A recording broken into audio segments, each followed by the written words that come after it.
Morning, everyone. I am going to begin by honoring the Wasanic people.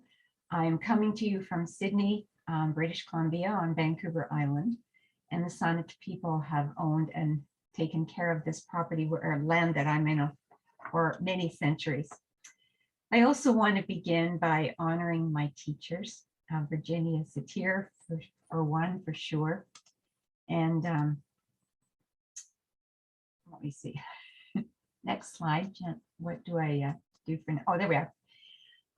But also Dora Kuntz and Dolores Krieger, who were my therapeutic touch teachers and very important to me.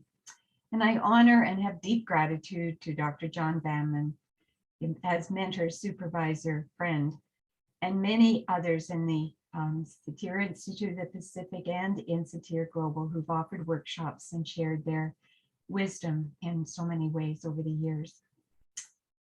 I also want this morning to make special mention of the Satir Institute of the Body Group.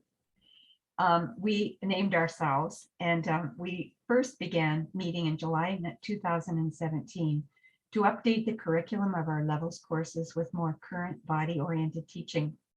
Then about 2 years later, we morphed into becoming a writing group, with each of us writing our own chapters on how Satir has informed our own body-oriented approach in our various areas of work. So I'll just read them for if any of you aren't seeing the screen. John Bamman, of course, has been with us much of the time. Nitsa Brody Miller, who's on the call today, lives in San Paulo, California, and is a dance and movement therapist. Julie Gerhardt lives in the Okanagan, and Julie is a physio, and she's the one who told me about the Satir Institute. So I'm ever grateful to Julie. And she's been working with the Satir model for over 20 years now. Anastasia Lindholm is from the US, from Bellingham, not too far away from us, and has been working with the body for many years before she met the Satir model.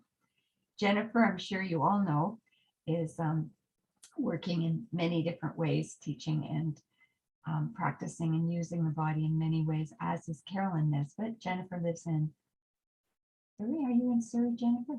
Or White Rock, one or the other? Yeah, yes. And Carolyn Nesbitt is living on Bowen Island and has been using the Satir method also for many years, also a teacher.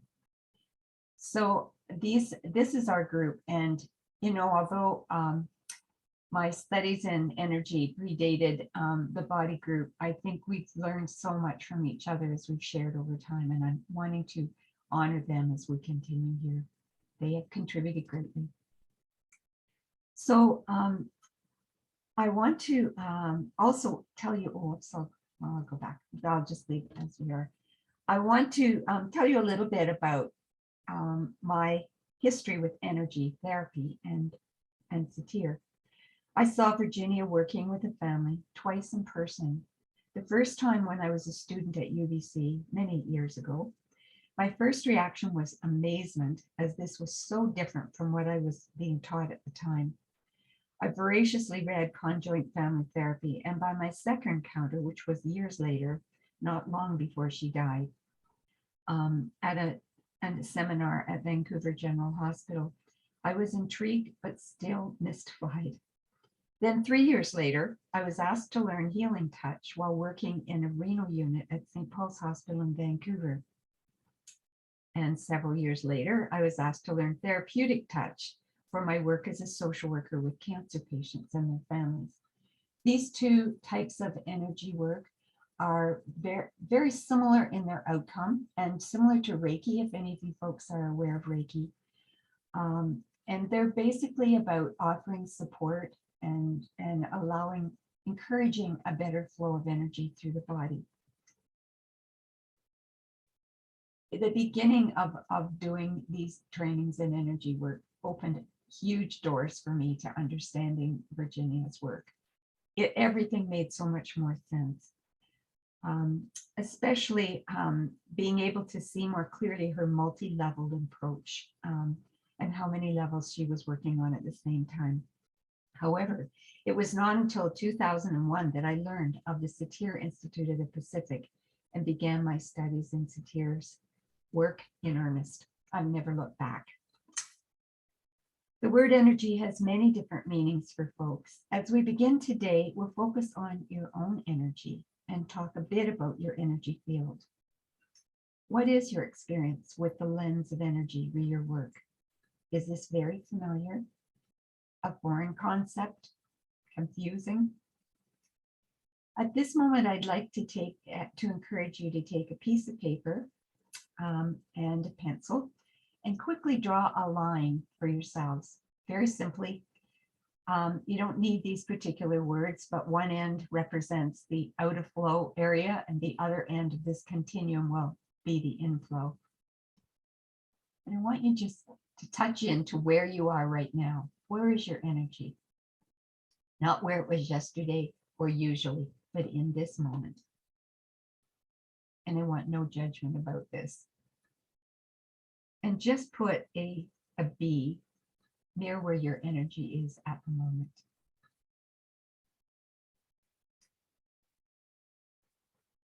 I believe our energy is shifting during every waking moment, but we may not be paying attention to it as fully as we could be. Take this morning. What are the ways in which energy was moving in you today? Excuse me.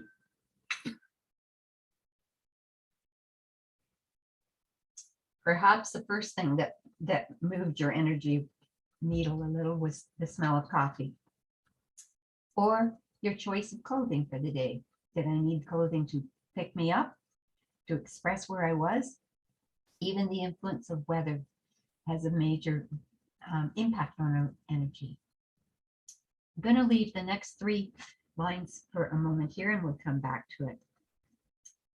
I'm going to just give you an invitation to explore the energy in your hands for a moment. And I'm just going to, if you can see my hands, can you? I hope so. Just put your 2 hands together about 3 to 4 inches apart in front of you. I'm putting them in front of my face, but normally I would put them closer to my heart. And just kind of move them back and forth for a minute and see what you feel. And as soon as you kind of get that movement going, then shut your eyes. I think this is the best way to really feel the sensations. And as you move them gently forward and back, is there a place at which you feel a sort of elastic feel where they want to start coming back and not going out further away? This experiment, you may feel tingling.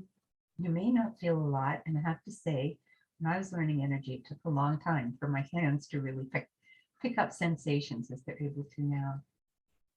So now open your eyes and just see, for most of you, that space where your hands wanted to gravitate to will be about 3 to 4 inches. And that's the energy field from your hands connecting and gravitating to the other hand. This is the beginning of our feeling our energy field. We actually have an energy field around our whole body. And it can vary in a nanosecond. When we're with those we love and we're very close to them, our energy field could be as wide as our outstretched arms. For many of us, it'll be sort of a complete circle around us, but at times it may be bigger at the front and smaller in the back. I have to say, during COVID times, I think our collective energy fields have really shrunk as we've become far more aware of those around us, not necessarily their energy, but definitely their breathing, their coughing, their talking. So, and that energy can just move in and out as we go throughout our day. Places where we're going to be most aware of that perhaps is in elevators. I guess it's now over 20 years since actually almost 30 years since I started working with energy. And I have been observing elevators every single time I got in them since then. Because what happens is when a new person enters or a person leaves, everyone about 90% of the time in the elevator will slightly shift so we're equidistant from each other. The same on escalators. Some people will leave a couple of spaces ahead, or in lineups, you know how close you want to be to the person ahead. And when you start feeling uncomfortable about how close someone is behind you, the 6 meters has certainly helped our sense of comfort around other people's in a lot of ways, but these are still operating every sort of time we're in contact or near others. Another place where this energy field is more obvious or active is where you walk into a waiting room and you have several places that you could sit, and you will pretty quickly know where you want to go. You may not as quickly know that it's the energy field of the people around the spot you chose, or the opposite energy fields around the other places, as well as your own energy field that will kind of guide that decision about where you go. And, you know, you may just notice your environment making a difference on how you feel and your comfort level all day long. Hands are certainly a very key piece in our transmission of energy, and it's no accident that we tend to reach out and shake hands with people when we meet them. As any of you who have seen Virginia work will know, making physical contact with hands is something she does pretty universally. I'm sure there are times when she senses that she needs to wait a bit in that, but she gravitates to hands and often would hold someone's hand in both of hers.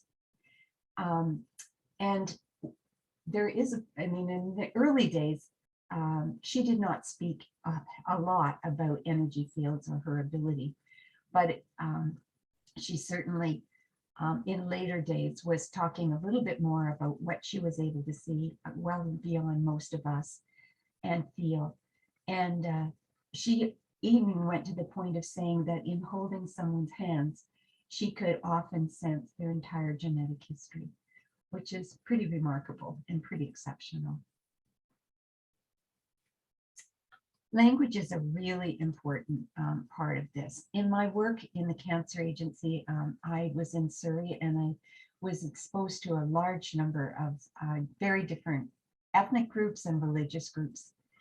And I often had people eager to try therapeutic touch, but hesitant. They didn't have to. It was a voluntary thing. I trained some volunteers who worked with me, and we had a clinic every week that people could sign up to, including family members and occasionally staff.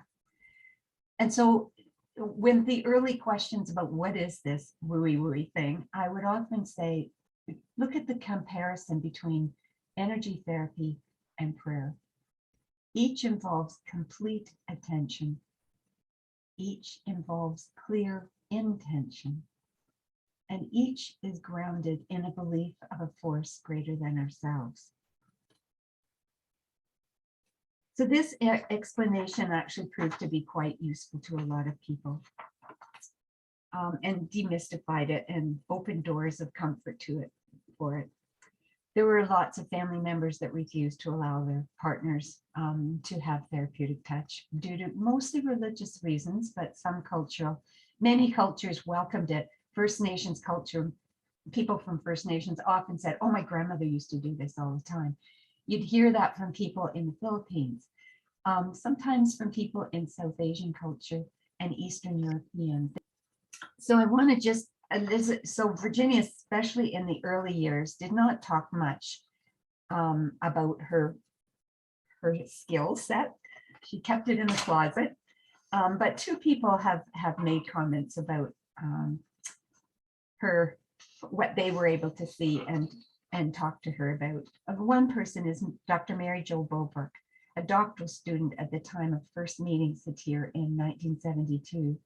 And she's spoken to me often about her discussions about energy healing, including touch for health and therapeutic touch with Virginia, who is very interested in both, and of Satir's interest and ability to perceive information beyond the range of ordinary perception. Mary Jo reported giving Virginia energy treatments at the end of most of her busy teaching days when they were in the same territory at the time. Maria Gamori, whom I'm sure most of you are aware of, a close friend and colleague of Satir, stated that Satir's embodied presence and belief in the other person's life force evoked something powerful in those she was with, and that her intention was to help people to reconnect with their own life energy and their own resources and strengths to make new choices towards their dreams and growth. Virginia also believes we are one unified body, mind, and spirit, one indivisible whole. Let yourself remember, this is the beginning of one of her meditations. I won't go through the whole meditation, but this piece really does speak to the way she often used the word energy. Let yourself remember that as a creature in this universe, you are the recipient of the energy from the center of the earth, which brings you your ability to be grounded and to make sense. The energy from the heavens, which brings you your intuition, imagination, and inspiration, and the energy from other human beings who are ready to be with you and have you with them. She spoke frequently of centering as very important in connecting with spirit and her own life energy and her love for clients or patients. This is her definition of centering. We can more easily reach this wise part of ourselves when we are calm inside, when we feel good about ourselves, and when we know how to take positive approaches. I refer to this as being centered. I expect many of you have a practice that helps you center. It's certainly important to me, and in centering it is that we are fully present in our body. And I'm going to invite you to do a brief centering exercise for me. I believe that grounding, being fully present in our own body and rooted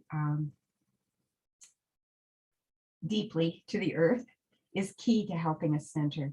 So just briefly, if you can imagine you are standing, you can do this by standing if you wish, on a beach in a tropical area that has very fine white sand.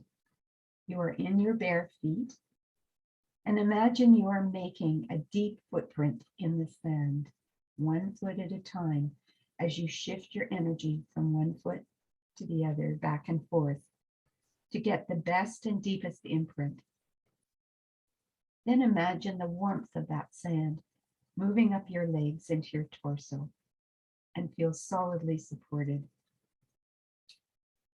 Sometimes people use grounding and centering interchangeably. For me, they're not the same, but they certainly feed each other. Now I will shift to visualizing a place or an object which connects you to a sense of peace and calm. I'll put some images up. Oh, this is Virginia's method of centering, which I flipped over here. Sit comfortably, gently close your eyes. Notice your breathing. Silently give yourself a message of appreciation, and I need to underline that. Visualize yourself affirming your connection to your Creator while staying in touch with your breathing. It's not a 1, 2, 3, 4, and I'm there step process. It's circular, and she kept stressing as she was teaching this in one of her books. Repeat as needed to reach a truly centered state. So now back to getting your own image and your own sense of a peaceful and supportive place. I'm going to put several images up. I've heard of many different images people tend to use to help them center. If you have your own, shut your eyes and don't pay any attention to mine.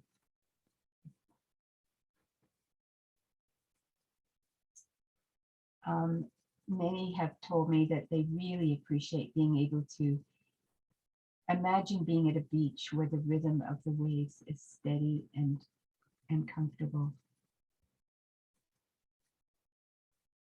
and for others, and for particularly for me, being in trees and reaching out to them is a way for me to center and very quickly ground as I imagine the roots going down deep into the center of the earth and leaves bringing light from above. Or maybe your favorite pet is your choice. So I'm just going to ask you to just keep your eyes closed and just for a moment enter that sacred centered place. And I'll just leave you there for a little bit less than a minute.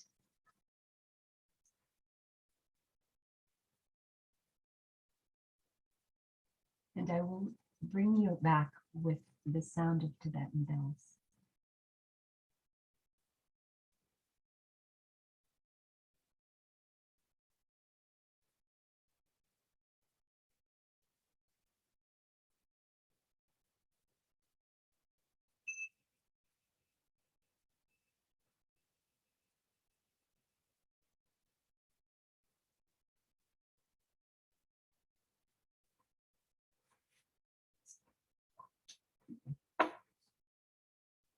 So as you open your eyes and return to the screen or to our conversation, I'm going to encourage you to get that piece of paper out that you just had a moment ago, your energy continuum, and put a C for where you are at this moment.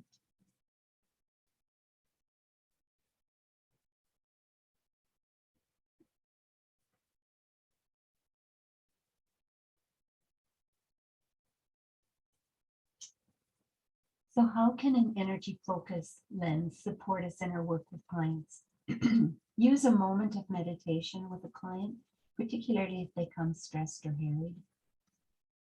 Virginia has certainly used meditations with her teaching, but also with clients. It can just be in a moment, you can help them center with a few breaths. Feel the chair supporting them, to choose an image of the place they love to go.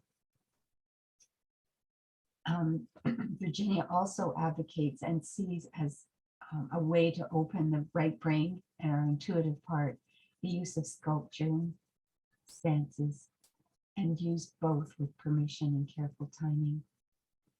Another way that the energy can shift in working with our clients or patients is to use metaphors, to use the power of visual, auditory, sensory to shift perceptions. I'm going to talk a little bit more about Virginia's use of that. But before I leave the screen, I just want to say it's so important when we're working to stay very aware of our own body messages. They are vital and important energy messengers.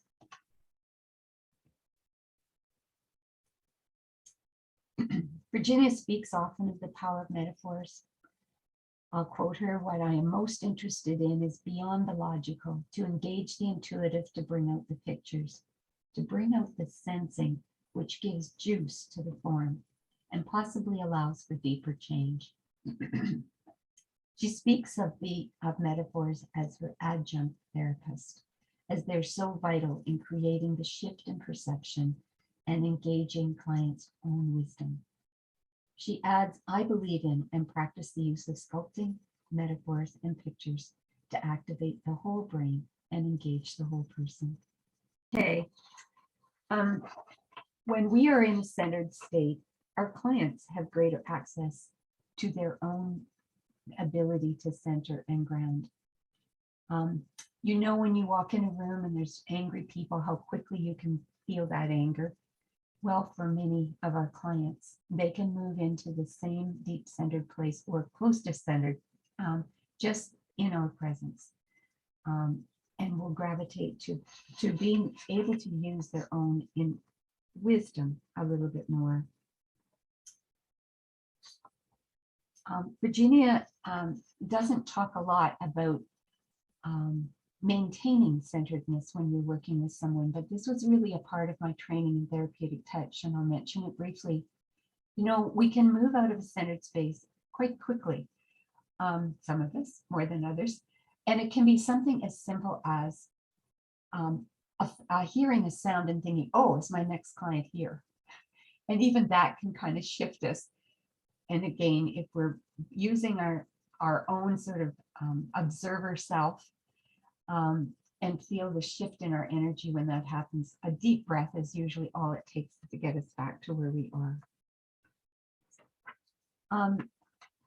I want to just give you a quick example of how, I'm going to go to the next slide before I do this. The one remaining thing about using an energy lens is to be especially attentive to nonverbal cues. Virginia speaks of doing an initial nonverbal assessment before she begins engaging verbally with clients. She does this by observing eye movements, facial expressions, tone of voice, appearance, body position, level of relaxation, how family members position themselves, and feeling into the energy in the space or the room. I am sure all of you use these skills and use these abilities because all of us really do far more response to the energy and nonverbal than we probably give ourselves credit for. But for her, it was so important that she didn't begin any verbal assessment until she had done this process, really stating that she felt the nonverbal is a truer reading.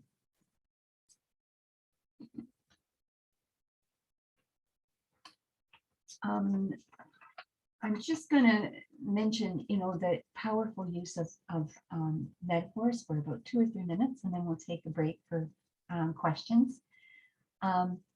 I try to start most of my sessions with clients with asking for a metaphor or a picture. Now, when I had an office and was seeing people in rooms, I'd ask them to draw something on the wall metaphorically, saying where they were at the moment. I got various responses.